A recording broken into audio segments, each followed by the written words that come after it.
Welcome to the Lost and Found podcast. I'm your host, Amanda. Join me each week as I rediscover my life's meaning, my passions, and my place in this world after leaving behind the only dream I've ever known. If you're dealing with self-loss, identity changes, career transitions, or you're still trying to figure out your life's purpose, then you're not alone. Join me. Wanderers are always welcome.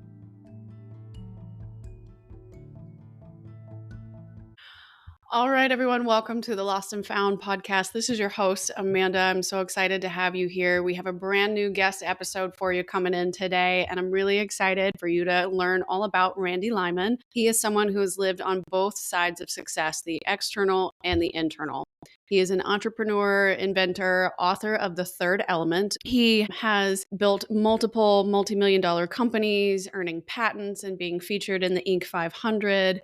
And he realized that his success without emotional awareness could often leave you still feeling empty. So in our conversation today, we're going to explore how emotions are not barriers to your performance, but rather they are the key to it. Randy's work has bridged science, spirituality, and leadership to help people understand how emotional intelligence is going to shape everything from your relationships to your business outcomes. So if you've ever wondered why achievement alone doesn't bring fulfillment, or how to lead from a place of empathy, authenticity, and balance will help you, this episode is going to expand your understanding of what real success looks like and how that can change for you over time. So everybody, please help me welcome Randy to the show. Hello, Amanda. Great to be here. Yeah, so nice to have you here. I appreciate your flexibility. You've been amazing, and your team has been amazing, trying to reschedule everything all the time and make sure we can line up everything appropriately. So I appreciate that, and I always enjoy being able to talk to people that can understand the endeavors that it takes to run your own business and how things are going to shift and priorities might change sometimes. So you've been a blessing like that. So I'd love to dive in, as I mentioned in your intro, is about emotional intelligence. I often have talked on this show about taking pride in my own emotional intelligence and believing that that's a really good personality trait of my own and how I've cultivated that over time, and how I think one of the reasons I've gotten better at this podcast is because I've leaned into that emotional intelligence and I've been open about the really uncomfortable, raw feelings of being lost and unsure of myself and not really knowing where I'm going in my life. And so I would love it if you could share the very beginning of your journey and take us back to all those moments when you actually started to realize that something deeper was missing from your life. And when did you decide that you needed to pivot and make a change for yourself? Well, in 1989, I started to become aware of just lack of fulfillment. I was successful, but I wasn't fulfilled and I wasn't happy. And I met a woman in November of 1989. I ended up spending 3 years with. And Maria had been immersed in the world of spirituality and self-help and self-awareness for many years. And we were romantic partners for 3 years, and she was my mentor as well. And so she introduced me to the unseen side of the human experience. I was intelligent, I was working hard, but I was completely suppressing my emotions, was mostly unaware of my emotions. And so over time, I learned about my own shortcomings. I started to work through those. And I had a real big epiphany in about 1991, I think it was, where I worked through an emotional issue at a business communication retreat. And it was around my competence and something somebody had said to me about 12 years earlier that really hurt me in a way I was not even aware of. And so I was trying to prove myself competent to get my family's approval. And this old emotion finally manifested in the way of people around me being incompetent. Our emotions don't always show themselves in an exact one-to-one mirroring around us, but I had this issue of people around me at work and my personal life being incompetent, and I could not work through it with my mind and my actions alone. Well, I had this huge emotional release at this retreat. And when I went back to work 4 days later, the people around me who were incompetent either magically became competent or they left my life. And I had an epiphany as a scientist, as a physicist. I'm all about cause and effect. And I said, wow, I had this action, this cause, this release. And the effect was my external world changed. And that to me was really the turning point when I understood how our unprocessed emotional trauma manifests itself in our life, in our daily life around us. Yeah, and that's really tough, I'm sure, because most young men I've met, especially in their 20s, are not willing to, one, go to a conference like that and be willing to be vulnerable enough to even figure out what's going on with them. And you said you went because somebody had mentioned your own competence to you, and then that kind of triggered you to go, or you already wanted to go? Well, somebody did mention to me to go, but I had been having issues, which weren't really related directly to the reason I went to this, but with people around me being incompetent. And so, what Maria always told me, and which I believe is true, is everything external is a mirror of the internal. She Mm, didn't have that clear of a connection like I eventually built over time of how our unhealed emotional trauma interacts with the law of attraction to create our reality, co create our reality. And so, it was always, if you go back to years ago, and so many hundreds of great coaches and teachers have said, watch your thoughts, watch your actions, because the world is a mirror. Well, very few of them have made the connection of our emotional trauma, which is bigger than time and space. The emotions are bigger than time and space. So if I have trauma from 2 years ago or 40 years ago, it's no different now than it was then. And if that energy is stored within my body, it wants to be released. And so it will mirror to me similar situations to the original wound and those real time irritations today. If I don't make the connection of, hey, wait a minute, there's something to heal, I just try and change the outside world. And yeah, sometimes we need boundaries and sometimes we need to speak our mind about the outside world. But we really can't change the outside world. We can only change the inside world. And my work is all about how our unhealed trauma manifests in our daily life and how to get control of our life again, how to take charge, how to improve our life. yeah. So when you left that conference, is that what inspired you to write your book, or did this come later in life for the So third element? that came later. So the conference was, I think, 1990 or 91. It was a long time ago. But I realized, and since then, that people were missing the emotional component of being human, healing, and manifesting a great life. And also, I incorporated it into my management style and my businesses and my teams and all of that. And that made a huge positive difference in the success and profitability of my business, aside from personal fulfillment. So I started writing that book 4.5 years ago because I finally had the time and I finally said, people need to know how they can improve their life. And it took me 4 years to write it because it was hard to take all these facts and put them into an interesting story in a manner that people would enjoy reading and could make sense of. And so I started writing this, like I say, about 4.5 years ago. And I'm happy with the way it turned out, but it was not easy. And it took me back through all my own learning again to a deeper level.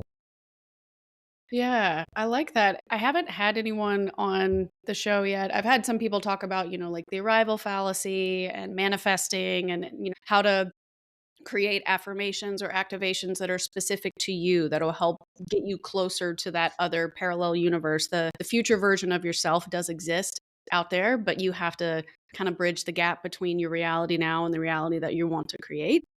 But I haven't had anybody that actually has the physics knowledge that could explain how your emotions connect to science and how to apply that. So I'm curious, for people that may have not had the opportunity to read your book yet, you do go into that and you do explain it fairly well in a digestible way so that people aren't just going like, oh my God, and their eyes are rolling in the back of their head to go, I don't even know if I can understand how to read this. So would you mind talking a little bit about like the process that it took for you?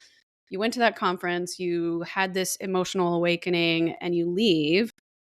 What was going through your mind after that, and how did you start to bridge the gap between the science and the emotions for yourself? After I had that understanding, I became aware that our old emotional wounds do create our current reality. Then I started thinking about it from a point of sympathetic resonance, which is a part of physics. So we're taught that opposites attract, which is in the electromagnetic field. That's true.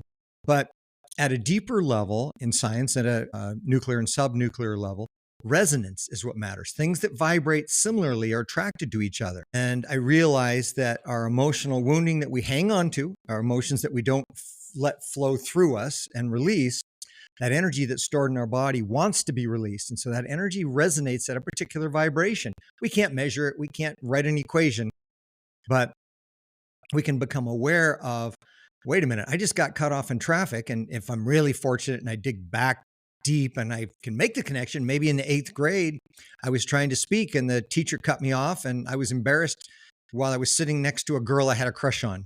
Okay, is that a big deal? No, not for my adult mind, but in the eighth grade, getting embarrassed, holy cow, that's trauma.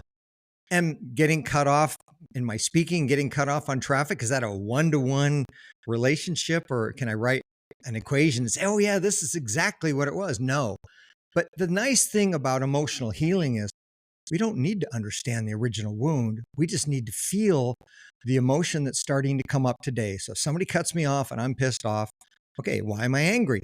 Because I feel I'm missing out on something, or I'm going to lose out on something, or I'm going to be late, or whatever that might be. And if I can dig into the feeling, I don't have to understand the original situation. I just need to release that old feeling.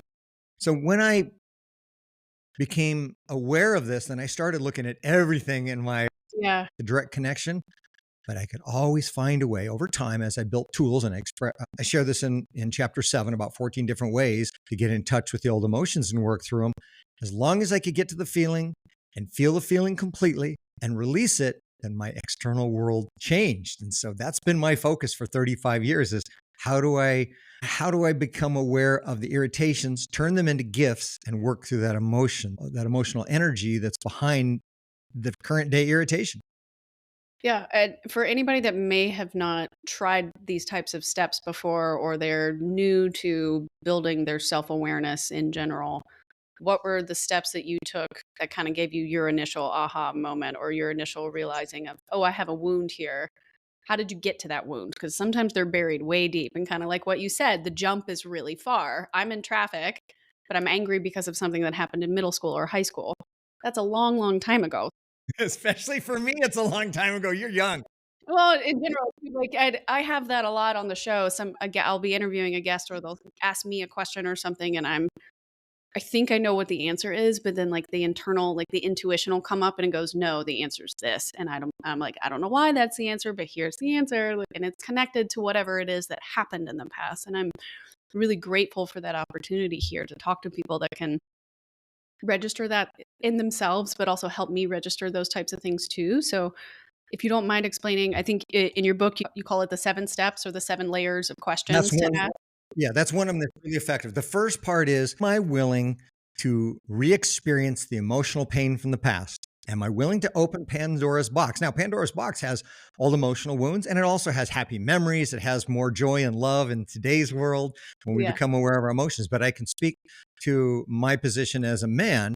It was difficult for me because of the pain that came through. Underneath my anger was loneliness and separation and disappointment. And it took time to get through all those layers. But when I opened that box of my emotions, then it was scary and it was messy. And I didn't understand at that point in time the value of becoming more emotionally clear, how it would improve my life in so many ways. And then the other thing is, as a man, well, what if I'm embarrassed because now I'm feeling emotion in a place where people might not respect me because of how I'm acting or feeling? Well, none of that was really valid, but those were the thoughts and worries I had. So as I worked through the emotional pain, so starting with EFT tapping, it was a different form back then, but it's Oh, yeah. evolved into EFT tapping, and with breath work. And I worked with different breath work that was available in the 90s than what's available now, but any kind of breath work works. Journaling was really helpful for me because I'm a left brain list guy, and I'm still a left brain list person. I write down 3 columns. First of all, what is the challenge? What is the problem? Second, what is the solution, if I have it? And then, even if I find the solution, what is the underlying feeling? And when I could take that logical approach, then my mind was willing to open myself up to the possibility of feeling old emotional pain, because the mind wants to avoid the pain. And I express this in the book. So again, as men, we avoid our feelings. As left brain thinkers, we avoid our feelings. And as people who don't want to feel the pain of the past, we avoid our feelings. So when we understand, and this is one reason I wrote the book, is to help people understand there's light at the end of the tunnel. Go down this tunnel. There'll be some pain along the way. It'll be messy along the way, but our life improves in so many ways when we're willing to face these old traumas. Yeah, no, and that's really good that I feel like you learned that early on in life that you could, start now. And I think one of the biggest things that's so important about self-development that sometimes people don't cover enough is that you can always start over. You can always work on it now. Like just because the trauma happened when you were a kid, but now you're in your 50s or 60s, it doesn't mean you're like, oh, too late. Like I'm just messed up. I can't fix it now. Can't get any better. And so it's actually like, no, it's not true, but you have to be willing to put in the work to do all these things. And it will be uncomfortable and unpleasant, but getting to the other side is the real reward. I'm curious if you could share maybe some examples from your own life, like as you started to heal these emotional patterns that were shaping how you interacted with people, how you operated your businesses, how you built your relationships. As you started to heal yourself, what was that like? How did you start to change, or what changes did you notice in your businesses and in your relationships when you embraced this emotional vulnerability? Less stress, less worry, better relationships, better health, great success in my business. But I'm going to jump ahead Okay. from when I had the awakenings in the early 90s to the late 1990s. In 1996, I sold all my businesses and started over. After 3 years of taking every penny I had and working up to 100 hours a week and putting everything into my new businesses, after 3 years, I was out of money and they weren't profitable. And I fell back into my old way of being, Mm. worried, frustrated, and not interacting with people in a way that was caring and compassionate. And my business stalled out. And one afternoon, three key people from my business came into my office and said, "We'd like to shut the door and have a talk with you." And they had an intervention. And they said, "You're not being the best you can be, Randy. You're showing up frustrated and even angry, and it's not helping the business. And we know you can do better." So I had to listen. It was difficult. Listen to what they had to say.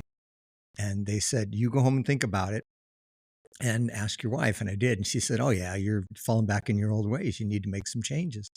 So I had to look at myself. I had to look at my own frustrations. I had to look at my own fears. I had to dig back into my own emotional wounds. And it took a few days and to really realize what was going on. It took weeks to work through it all. And then I became more clear, my business improved, and this really set me on a path to figuring out how I could take what I knew at a deeper level and incorporate that into my businesses and the way I showed up, my behaviors, my practices, and then processes and programs for my business. So even though I took a step backwards, I became more clear. I figured out how to show up differently. I figured out how to integrate these concepts into my business, and then it took off. Holy cow. The next 4 years were incredible. That's when we made the Inc. 500 list in 2003. And so I had to kind of start over again and learn it all at a deeper level. And when I did, the success was incredible.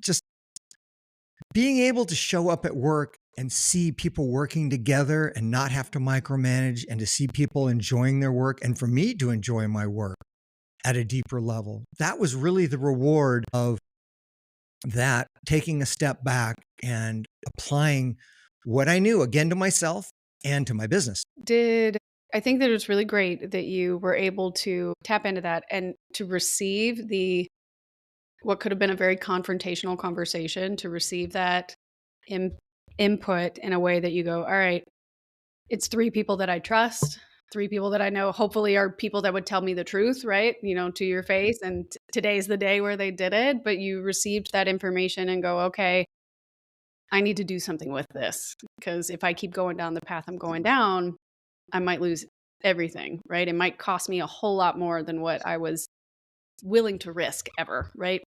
So I'm curious if maybe you could dig a little bit deeper there and kind of tell us about maybe a time when choosing that emotional truth may have actually cost you something, but ultimately it gave you something much greater later. Well, I'll go back to a situation that I had that was really a big impasse for me. And this was, I don't remember when it was in my business. I had a challenge with a major supplier. Hmm. We're trying to work through renegotiating an agreement for a supplier that was supplying 25% of the product we were selling. And they were being unreasonable. They were being stubborn. There were just a lot of problems. And I needed this product to keep my business afloat. And I felt backed into a corner. I felt like I was being held captive. And so I had to go back. Okay, what are the feelings? When could it have been, et cetera? Well, eventually I got to the emotion. It took weeks. First of all, I fought it with my mind and my actions for months. And then after I started to really dig into the emotions, it took me a couple weeks, and it went back to a time in the 7th or 8th grade when I was being bullied. I was being chased through the hallway and I was thrown into a locker, a regular hallway Oh, no. locker. And the locker never locked. Well, when they threw me in, they locked it. It locked. And here I was, I don't know, 11 or 12 or 13 years old, trapped inside this locker, and people are gathering in the hallway. So first of all, can I breathe? Second, I'm embarrassed. And how am I going to get the hell out of here? So I stayed calm. I did not allow my emotions to come through and affect me at that point in time. But those emotional wounds of being trapped were stuck in my being, stuck in my body, stuck in my energy field. So I worked my way back through to this point in time where I was able to feel the sheer terror of being locked in that locker. And I don't remember if I cried the tears or what I did to release the energy. But once I got through that terror and I re-experienced it, and that's a difficult thing to do, is to jump back into emotional pain, but I did. And then suddenly within like a day, this gridlock, being captured, being held captive by my vendor, they became cooperative. They worked things out. And the problem went away. Well, I'd been working on that problem with my mind and my actions and my interactions for months. But as soon as I had the emotional release, then the outside world changed. And we ended up with a great contract and things were on time and better pricing and all that. It all worked out. And that was specific for me. I have other examples I talk about in the book, but that was one thing where people would say, well, that's just a coincidence. No, because I didn't go back and renegotiate. I didn't approach different. That vendor then just showed up different. When you're saying that you worked through the emotional stuff, are you working through like a therapist that was doing that with you? Or were you doing some of the tools that you talk about in your book, like to give you the emotional release about the locker situation, which triggered the emotional issues that were going on with your vendor, or at least they were all connected? When you had that Sure. moment were you like working with a therapist, or this was all personal internal work that you were doing? Or was there like a specific tool that you used from your book that helped you in that moment? That was personal internal work through journaling and through EFT tapping. I Okay. work today, and I still work today with a breathwork therapist, so to speak, or a facilitator. I work with a hypnotist who's very helpful for me, and I do this because they take me through a process that allows me to surrender Mhm. to somebody I trust and work through the emotions. And still today, as an intelligent, successful 64-year-old man, sometimes I still cry the tears, and I'm not embarrassed about that. I'm human. And when I release that energy and my world gets better, it's worth it. I don't judge myself. And so it's interesting, if I happen to be emotional around other people, then they don't judge me because I don't judge myself. And as I talk about in the book, the law of attraction creates the world around us based on us. So if I have shame, if I'm embarrassed, if I'm uncomfortable, the people around me are going to be uncomfortable. And then I'm not able to release what I need to release. And my mind gets worried about the judgment and my relationships get all screwed up. But once I get to a place within myself that I've done enough personal work and released enough emotions, then there's no shame and there's no personal judgment. And then the world around me just doesn't care what I do because I'm comfortable with who I am and where I'm at. Now, it takes a while to get there, but the best way is start out in private and work with a great therapist who is willing to not just talk about it, but help us get into the pain. We have to walk Sure. through that pain again. We can't avoid it. We can't walk around it. Yeah, I think that's really good. And I'm glad that you found people and other practitioners that can help you manage all of that and go through that and have a flexible schedule, because these things will come up at various times too. Especially, I'm sure as a business owner, you remember how busy your life was trying to do all these things and then sell your businesses too and roll that over into a new one and get things started and hiring employees. And it's a lot. It's a lot. It's changed over time, of course. And what's important is, which I think I hear you implying, is we find someone who can help us, a support system, whether it's somebody who's on the path or been down that path, whether it's somebody who believes in us, believes in our potential, and will not stop us from growing, who's not uncomfortable with our personal growth. And along the way, we're going to lose family, we're going to lose friends. As we become more empowered within ourselves, then that makes some of the people around us uncomfortable. And we have to let those people go. And part of my challenge over the last few months is understanding that friends and family and such that I want to continue on my journey with me, just aren't ready to continue. And that's Sure. painful and that's sad at times. But other people come and replace them, and we can love those people from a distance. We can love those people in person and just know that if they judge us, that's okay. That's their story. That's not our story. Yeah. I'm really glad that you actually brought that up. That wasn't a question I had originally posed for you, but can you talk about that a little bit more about the kind of the art of your own personal growth? You have to lean into that, but it's also an art of letting go of what's not meant for you anymore, and that can include romantic relationships, business relationships, etc., or just ventures that you were maybe you wanted to invest in, but now you realize it's not right for you, so you pivot and do something else. But sometimes we hold on to things because we want that to still be a part of us, but truly it's like that old identity of yourself you can't carry with you to the next phase. The healed version of you will not allow that duality to be there. So I'm wondering if maybe you could talk a little bit further if there was a specific person or relationship that you had that you did Oh, have to yeah. let go of that really surprised you. Like, how did that process go for you? How did you realize letting go was actually the answer? Because I know some of my listeners struggle with that. They're either in relationships that they need to leave, or they're at a job that they hate and they want to find something else, but they're holding on to this thing because if I'm no longer a newscaster, or I'm no longer a journalist, or I'm no longer a stay-at-home mom, like who am I then if I let go of Who this am other I? stuff? So in about 2005, 2006, I had to fire my best friend. I'd worked with them for, God, almost 10 years, I think, maybe a little longer.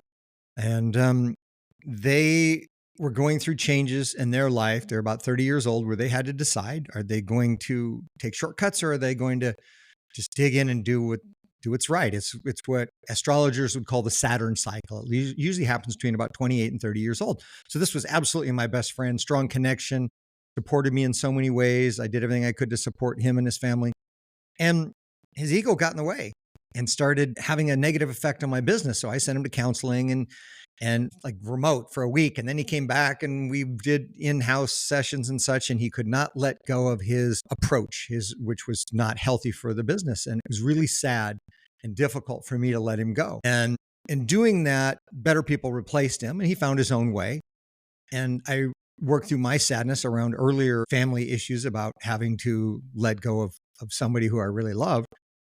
But the business improved. And even though it was a difficult decision, it came back to what I always look at in any decision. Is it the right thing to do? Even if it's uncomfortable, even if it's expensive in the short term, is it the right thing to do? And the other thing is, I've become very aware of what is my intuition and what is my emotion. And so because I'm so in tune with my intuition, I'm guided as to the right thing to do. And that takes time to learn. And I talk about that in the book as well. But our intuition shows up as a quiet voice, and it never argues for its position. It just speaks and says, turn left. And my brain will say, turn right, because it's faster, because of the traffic patterns or whatever. And my emotions might say, turn right or turn left because of these emotional reasons. But when we can tune into our true gut feel, intuition, whatever you want to call it, and when we can be aware of that, then that guides us in the right direction. So it was a difficult decision, but ultimately it was better for my business, and it was better for me personally to find areas that I'd been avoiding growth because I was leaning on this person who was helping me so much. Yeah. And that's got to be really tough. My father and mother are both entrepreneurs in either marketing or coding. In your book, and in previous interviews, I heard you talk about you were as an engineer and a physicist. You were also really interested in the coding process when computers were just starting and the internet was invented during your early business years. But they've started over constantly, and they've hired and fired various people throughout time, and I've watched how that's impacted them and how difficult those decisions are, especially if it's one that they've delayed over time. Like, it's just, we'll find a way, we'll ignore this, or it was just a bad day, or it's just this or just that. And it's kind of like when you start to realize, wow, this really is impacting the ripple effect. It's not just between the two of us as leaders in this business. It's happening now. It's going down the chain to the middle managers, which affects the employees, which affects the vendors, all the way through. And when you realize that's such a major decision and pivot you've got to make, it's really tough and hard to do, especially when you have a personal relationship with that. And entrepreneurs are optimistic, and we're optimistic to the people we work with, and we become attached to some of the people we work with. They're great Sure. people and we love them. And if we're going to grow our business, we personally have to grow. We have to change. The business grows and changes. And if those team members don't grow and change with the business, then we're going to lose people we really love and care about, that we want to come along on our ongoing journey. But if they're not ready, we can't drag them along. When we release them, they find a situation that fits them better. We don't understand that until we've done that several times and we've observed that they're better off in a different place. But I had one woman who I really loved her. We worked together for many years and she was not able to grow with the business. And I had to let her go. And she found a better situation where she was truly happier. And I still missed her. But she was happier and my business was healthier and I was happier. And so we can't drag people to growth that they're not ready for. And there's no Yeah. judgment. There's no expectation. It just is what it is. Everybody goes through life and their own personal journey at their own pace. But it also sounds like you're saying like you can't not only can you not force personal growth on somebody else, they have to be willing to do that and for yourself, but you can't also force success to happen the way that you want it to happen, right? Like sometimes you do have to change the puzzle pieces and put things back together or start over like you said with you've done with your businesses, and it's very clear that you've achieved a lot of material success as well, but your current mission seems to have evolved into centering on helping other people find their own emotional peace and their own version of success. And so I'm curious if you could talk to us a little bit about, how has your identity of yourself changed over time, and how has that specific purpose of being more service oriented towards helping others, how has that redefined your identity? Well, 40 years ago for sure, and even 20 years ago, was about my success, feeling good about what I was accomplishing. Because as long as there is a wounded child inside of us who learned how to get approval from our family in one way or another, we're going to keep playing out those patterns. For me, it was and still is. Look at me, I'm competent. I fixed the transmission seal on my truck. I did this, I did that. And whenever I'm sharing that with somebody, I have to look at myself and say, okay, wait a minute. There's some part of me inside who still feels unacknowledged. And that's a big part of being human. So when we are looking at the people we work with, we got to realize they're human and they're doing the best they can. And a part of them still needs to be acknowledged, because at an instinctual level, if we don't belong to the tribe, then we're pushed out into the wilderness or the desert or wherever it is, and we starve and die. Now, is that real today? No, that's not real. But humans over the last few hundred years, we've had it pretty well. But if you go back 1,000 years ago or 10,000 years ago, if we were not part of a tribe, we didn't survive. And that's instinctual. And today, if my family doesn't approve of me and I'm 4 years old, then there's consequences. So we learn to fit in, we learn to be accepted, and we give up who we are in order to get that approval we need to survive. And then we get into high school, we still need approval to fit in. We get through college, we might need that. Well, now when I'm 30 years old or 35 or 40, I don't need other people's approval. I need to show up in a way that's clear and caring and compassionate. But if I have my own internal story, my own internal wounds about trying to look competent, then my baggage gets in the way of showing up for other people, because I'm still trying to show up for myself. I'm still not believing in myself. And this year in 2025, I went through a lot of personal growth about deservedness, because even though I know I'm deserving, I've built, when I own my businesses, I did hundreds of millions in sales over time. And those businesses have gone on to do well over $1 billion in sales. And I've served millions of customers. Intellectually, I get that. But that hurt inner child is like, am I really deserving? And I had to work through that this year with EFT tapping and breath work and a lot of different things. So when we work through our own baggage and get it out of the way, then we can show up for others, because we don't have that inner wound that we're trying to satisfy or heal or medicate and dampen. We can show up knowing that our true power lies within how well we serve the group, how well our team performs, and how much we all gain from our interactions. Now, business success is still part of that, but the business success comes from the people. The numbers don't drive the people drive the numbers. And my relationship with the people I lead drives the people that drive the numbers. Wow. Yeah. No, that's some deep stuff there. And I appreciate you being so willing and open to share a lot about yourself and about these moments in your life where you've gone, that's the epiphany. That's where being so raw and being so open and being so emotionally aware actually improved my life and benefited me in the long run. Even if you couldn't see it exactly in that moment, you could see it later. Curious for anybody that might be listening right now who There could be a man or a woman or they, them, whatever. But if they're listening right now and they're skeptical, they don't believe in astrology, they don't do the EFT tapping, they maybe haven't had a journal since they were a little kid, and they might not believe everything that, we're talking about right now with the emotional vibrations and energy sharing and how that can affect one another. If they're tuning out, what is something you could tell them right now that would make this work and the effort that you're talking about and the emotional healing stuff? What could we talk about now, or what tips could you give them right now to make this more accessible and practical for them? What's something that they could really apply? Well, I'm going to say journaling because it's easy to write things down, but I'm going to also say, look at the reasons you don't believe. Look at the reasons you doubt yourself. Look at your disbelief, because for doubters, the doubts are easy. Let's get through the doubts first. Let's write down all the doubts first. Clear all that out of the way, and then say, okay, I'm going to suspend my doubts for a moment. And now I'm going to write down possibilities. I'm going to write down the good things I want. I'm going to write down the other side. But until our ego, our mind, which is a valid part of being human, looks at all the negative, looks at all the doubts, looks at all the problems, we can't be open to those positive aspects of our life that are ready to come in. And I can tell you, as a physicist, educated with honors, as a physicist and looking at the world this way for over 35 years, there's nothing more important than looking at our doubts and our pains and our fears and getting through those and acknowledging them and being brave enough to walk through those, because then the wonderful power of our mind comes through more clear and the effectiveness of our actions come through more clear. So look at the doubts and then put them aside and give yourself the permission to experience some wonderful things in life. I love that. That's really good advice. But for anybody that has not had the opportunity yet to read your book, The Third Element, The Missing Key to Activating the Law of Attraction, what would be, if they could only read one chapter out of your book to understand how to activate the law of attraction for their own life, which chapter should they read? And can you tell us a bit about those key points from that chapter?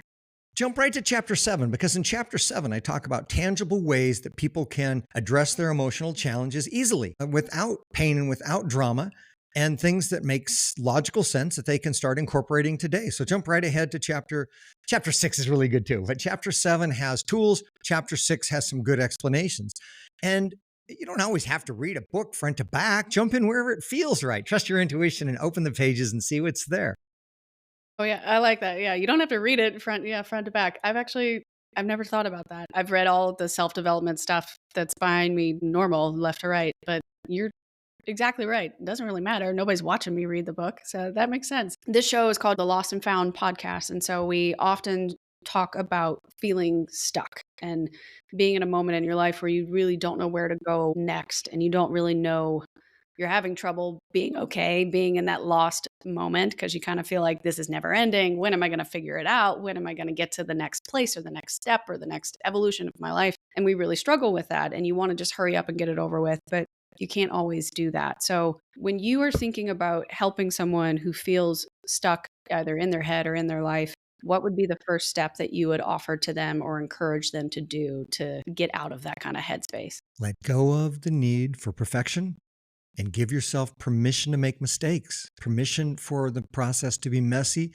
permission to surrender to knowing it will work out in time. But perfection holds us back, and there is no clear path to healing. There's no clear path to improvement, and it is messy. So give yourself the permission to make mistakes. Yeah, no, that's really good too. Yeah, being willing to try it all. And I've talked a lot about myself about failure and how have I defined failure throughout my life, and where did those definitions come from originally? Were they given to me like either subliminally or directly through an experience in my life, or did I come up with that definition of failure? And does it even matter anymore, right? Just because something didn't work out the way that I thought it was going to work out, or like going back to science, my hypothesis was wrong. Does it actually mean that that was bad, or did I just gain more data, right? And how do I improve my life based on this additional data? And so I always like to ask my guests, their interpretation of what does that actually look like, and if they have ever been stuck in a moment, what did they specifically do to get out of it? Because you always learn so much more by hearing other people's stories, sides. Surrender and ask for guidance. I still have my own goals. I still have my own desires. Yeah. But the path between where I am right now and my goal is never clear. It's never a straight path. And it's oftentimes not my path. So hold on to your dreams, hold on to your goals, and be willing to be open to other doorways and other windows and other opportunities opening along the way on your path to your goals. And if the goal turns out to be even better than you thought it could be open to accepting that as well. Yeah. When you've had opportunities show up for you, or the door opens or the window opens or something like that pops up, how did you know that the certain door or the certain window was the right one to go through, or the right opportunity to say yes to versus no? Is that something you learned over time, or did it just kind of seem to work out as is? As long as I am frustrated and insisting on a certain path, it's the wrong path. If I think of a path and it flows, and I stay with it. But a part of me still today says, no, I want this to work, and I'm going to try and force my way through. And I still do that. It's not the right path. I need to take a step back and say, okay, show me the way. I'm a big believer in Yeah. the unseen. I'm a big believer in spirit, and that the law of attraction loves us and wants to guide us to success. But we have to be willing to surrender to the steps along the way, and sometimes even the direction of the path, while still holding on to our goals. And intuition helps me a lot. That is a big part of it. And whenever I'm frustrated or angry or blaming, I know Mhm. I'm taking the wrong path. I'm taking the wrong steps as soon as blame comes up. I think that that's really, really important and very good for your own self-awareness to notice that that specifically is the main red flag, right? Where you're like, I am going down the wrong way right now. I need to turn around. I'm curious, we touched a little bit on your book. So, you being an author, you being an entrepreneur, how these moments have affected your life. But I'm curious if you could maybe also talk about how these changes and these emotional growth moments that you've had and the leaning into the emotional vulnerability and fixing the emotional pain, how has that impacted your romantic partnerships as well? You mentioned you have a wife, and so I don't know how that may have impacted your marriage. Some of the listeners are married, some are not. So I'm wondering if you had any particular advice, either from your book or from your experience or from your coaching process, that you offer to people for their marriages as well, not just their businesses. How does the advice play into that? Be aware that those who we know we can trust and those who trust us will bring up our biggest issues. Okay. So if somebody, a romantic partner, knows that we're not going to throw them out, then they're going to direct their biggest frustrations at us because their inner child feels safe doing that. It's not because of who we are. It's not because of who they are as an intelligent adult. It's that pain needs to come out. And sometimes it comes out directed at us. Now, if it affects us and we respond emotionally, that's an opportunity for healing on our part. If we can be neutral, fantastic. But if we can't, then our gift is, what do I need to feel? And that's not always easy. It's not always easy to receive criticism, to receive frustration, to be in a situation when we're not receiving what we think we need to receive. And we can speak our mind, we can set boundaries and such.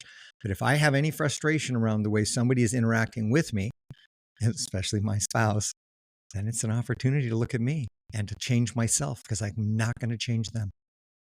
Yes, very much so. You definitely can't change another person. They have to want to walk down that path themselves. And I hope for you, it sounds like you've found a loving partner who does support your growth and does support your ventures through this emotional journey, and the the emotional impact you're probably having and the effort you're putting towards helping others. That probably takes a lot of time and energy and investment on your own side, right? And so to find a partner that believes in you and believes in the work that you're doing, that's really important, because it'd be, I'm sure, would be so much harder for you to have a successful coaching opportunity or keynote speaking, schedule and things like that if you didn't have a partner that believed in what you were doing and believed in the impact that you can make. And sometimes she's frustrated by the amount of time I put in. And I understand that and I appreciate that. And if it bothers me, it's my issue. And also sometimes when I'm frustrated because I'm having to put in a lot of time because I don't have to work. I decided to come and do this and put myself out there in the world to help others. And sometimes I get frustrated and she'll remind me, oh, you made this choice. Our personal relationship is an opportunity for irritations and support. And it's a balance of both. It's never just one. And we have to find within ourselves, where's the gift? Where's the gift? What can we celebrate together? And not only how can we hold ourselves accountable, but how can we really embody the positive steps we've made together through our challenges? And that's what relationships are all about. Yes, it's nice to have somebody who supports us all the time, but it's also helpful to have people who will point out our shortcomings. Yeah, that hold up the mirror to you. Yeah, my parents, their anniversary will be it'll be the 35th anniversary in coming up in May or 36, something like that. They've been together a very long time, long enough for me to not be able to do the math. And I've seen them grow, and they've never been perfect, right? They've had rough times, they've had really good times, they've had open conversations, they've had difficult conversations, and that's one thing I think, exactly like you said, that I've been able to appreciate, having parents that openly, one, support each other, but two, do share really difficult conversations together. And honestly, like, this frustrates me, I don't like it when you do this, or like, okay, well, how do we come to a solution? And so I've been very grateful to have a relationship like that I can watch and mirror, hopefully, for the better as time goes on. That's And wonderful. And something that I teach in my corporate coaching is mediation. So when people can speak from first person, when you do this or when this happens, this is how I feel or this is how it affects me. Not blame, but saying this is my truth. Then people can hear our truth. And we have to learn to listen to other people and hear their truth as well without judgment. And that's what really helps a relationship and helps personal growth is what's my truth that I need to own and how can I speak up? And as you said, have those difficult conversations. And when we are able to do that, with the right people, it works. With the wrong people, it doesn't work. But with the right people, it absolutely works. And that's the only way we can have a healthy relationship is to be authentic. Yeah. If somebody listening right now wanted to become a more effective listener or active listener, kind of like what you're talking about in your coaching opportunities, what are some things that they could practice to become a better listener? Extreme listening, meaning when somebody talks, I'm not going to ping pong back and forth. I'm not going to be spending my time thinking about how to respond. I'm going to be present. Even if I forget my points that I want to make, I'm going to be present and listen to them.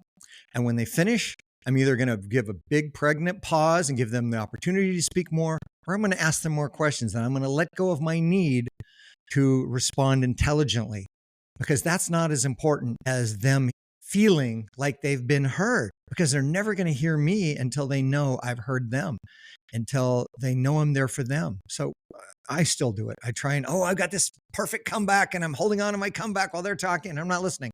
And they sense that, they feel that, they know that. And when I can just shut up, and even after working on this for over 30 years, when I can just, it's hard, shut up and listen and truly care about what that person says, I don't even need to make my point. I don't even need to say what I had to say. And if it's important, I'm going to remember it. But the listening is still a challenge for me today because we're humans. We want to be heard, and that other person really needs to be heard. Yeah, those are really good points, and I'm glad you brought that up. We are coming up to our last bit of the hour, so I would love to do some final core questions with you. These are things that I ask all of my guests, if you still have time. I do. I'm here for you. Excellent. Okay. So, what do you want out of life, and have you found what you're looking for? I want to get to the end of my life when I'm ready to die, whether it's in whenever it is. Hopefully, it's a long time from now, 40 or 50 years. I want to look back and say I did the best I could. I gave as much as I could give, and I experienced everything I was supposed to experience. Because when life is over, even if there's reincarnation, which I believe there is, when this life is over for me in this body, I want to know I had the most fulfilling kind of wild experience I could have without holding back. I want to know I loved. I want to know I gave. I want to know I took risks. I want to know that it was worth it. And that's what I want from my life is to make the most of this one opportunity that I have. And I want to help others be bold enough to take risks and be willing to make mistakes and believe in themselves and have a better life. So when they get to the end of their life, they look back and say, wow, I'm really happy with the path that I took. Yeah. That's wonderful. And you're right, it does take a lot of courage to kind of buck the system and go, you know what? I need to do what's going to make me happy, not what everybody else expects to make me happy or expects me to do. So that's amazing. I don't know you, but I'm very proud of you for doing exactly what you're trying to do right now. I think that's Thank you. really good. What would you say has been your greatest achievement? To help the people I've worked with who have been willing to learn and grow, find their own power, to find their own strength, to find belief in themselves. And a lot of people have not wanted to go down that path, but many of the people I worked with over the years have been willing to say, okay, you're right, I can do better. And I'm going to look at myself. And I know you believe in me. And your belief in me, Randy, your belief in me is helping me find a way to believe in myself And they show up more complete at work. And then more importantly, they show up more complete for their family and for their community. And when people can get past their doubt and see that strength they have within themselves, that changes the world. And we do that one person at a time by believing in people and helping them find ways to believe in themselves. So to me, that's the most important thing that I've accomplished in my life, is to be able to help people figure out what they're capable of and believe in themselves. I love that. So, how do you define purpose, and what does living in your purpose look like to you? Purpose is, how do I grow personally, and how do I interact with others in a way that they can find their own power, to what I just said. But purpose means, am I willing to put aside the things I think I should do and that the world thinks I should do, and find what really serves my soul? How do I show up? Whether I'm learning a skill, or whether I'm learning to be a leader, whether I'm setting an example for others, or whether I'm just learning to accept myself. When we find that deeper purpose that helps us connect with a deeper part of ourselves, to me, that's purpose. I love that. That's nice too. And I always like to ask, because everybody has a different opinion about that. So I love learning what other people's perspective is on that. It changes. All right. So if you could give yourself advice, let's go all the way back to young Randy. He's, in his Saturn, what you call it, a Saturn return moment, his Well, the Saturn cycle, every Saturn about cycle. If 20, Randy, if you could go back and talk to Randy during his Saturn cycle, what advice would you give to him? the same advice to give to other people. I don't have to do it perfect. I still want to do it perfect. I still think that inner child inside of me thinks if I show up and follow all the rules and I do everything perfect, I'm going to be happy. But it's messier than that. And yet it's pretty simple. Do what serves our soul, do what our intuition shows us is right, and don't judge yourself and don't judge others. That's what I really need to tell myself still. Yeah, I like that. And that's a very sweet message too, and a compassionate message to give to your younger self. So that's really good. For anyone, either your loved ones, if you have kids or people that you respect, if they were to listen to this episode, what is the one message or lesson you would hope that they would take away from listening to your story today? We are all spiritual beings on a human path. We all exist at a deeper level. And when we see that deeper level within ourselves and know that we are love and we are loved, and we see the deeper part of others around us, and we find a way to love them at their core, even if their surface is a little bit less than beautiful, and we start seeing the beauty in others, our life improves. I love that. That's really good. And then finally, for anyone who's listening right now who might be feeling lost or stuck in their current situation, and they know that they need to make a change, but they don't know really how to start or where to start, what is the advice that you would give somebody that's feeling lost right now? Look around at your friends and family or anybody you know who you feel, not you think they're finding success, but who you feel is grounded and calm and happy. And ask them questions. How'd you get to where you're at? And you start asking enough people who you see are truly in a place of peace, you're going to find someone who says, this is how I did it. And you're going to connect with them. And when we ask for a mentor, when we ask for a guide, when we ask for guidance, law of attraction responds and the right people show up in our life. So believe that right person or people will show up and they will be there for you. I love that. Thank you so much, Randy. This has been such a wonderful time. And thank you again for taking time out of your day. I know you're a very busy man and I appreciate it so much. And you teaching us so many things today and, keeping it relatable and fun and approachable. That seems to be one of the hardest things sometimes, is to even begin to have these conversations, because you don't know where to start or you don't know which emotion to lean into first. So this has been really great. Please tell everyone how they can find you or where they can buy your book or interact with any of your coaching offerings, things like that. My website is the easiest way, randylyman.com. And there they can find access to my book and a new emotional healing workbook that I wrote for myself that we're sharing now that people are loving. Oh, That is excellent. real easy to go through. It's a journal. You can write in it and take notes, and it's still helpful for me. And on the website, you're going to find offers and free stuff and references. And so go to the website, and then from there, Instagram primarily, but also Facebook, LinkedIn, wherever. I'm here because I want people to have the wonderful life that I've been able to experience. We're all here to find more peace, more happiness, more fulfillment. And that's my mission, is to help people find themselves. Wonderful. And I will make sure to add all of Randy's information into the show notes and the description box of our podcast episode today. You know how to find me too. Let us know what you think about the episode. You can hit me up, hello@podcastforthelost.com. All of our social media, YouTube, Instagram, TikTok is all Podcast for the Lost. And we'll catch you again next week. And remember, wanderers are always welcome.